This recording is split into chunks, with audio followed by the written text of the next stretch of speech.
Vercingetorix had studied Julius Caesar, he knew his tactics and had a plan. There were around 30,000 Gauls. There were around 35 to 45,000 Romans. Julius Caesar's tactic for these harsh sieges was to starve his opponent out, forcing them to surrender or come out of their defences.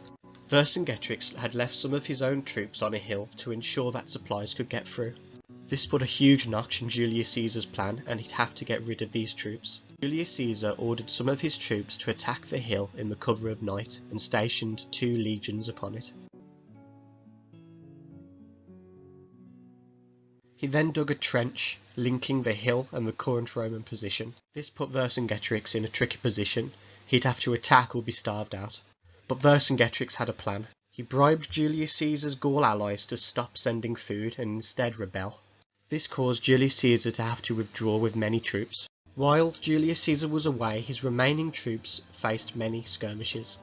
While these skirmishes kept the Romans at bay, Vercingetorix constructed an outer wall to aid his defences. Julius Caesar did return and brought back some Gaul horsemen to help take Gergovia. To avoid getting encircled, Vercingetorix split his army into 2, better covering his defences.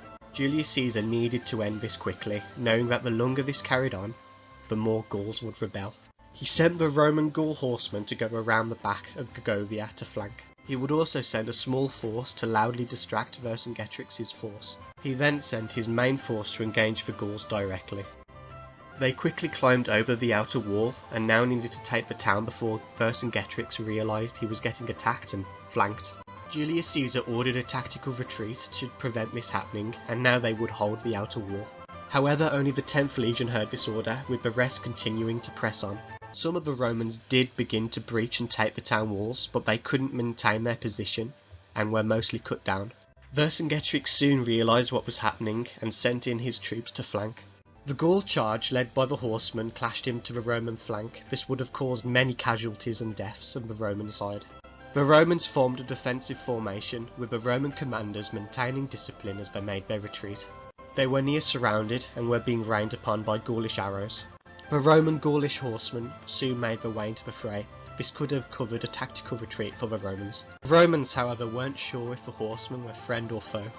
This caused them to completely break, thinking they were about to be flanked by both sides.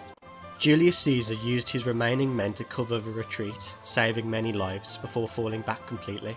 Julius Caesar claimed that only 700 men were lost. However, it's now accepted by historians that as many as 6,000 died. This was the first time Julius Caesar would lose a battle in Gaul, and one of the few times in his life.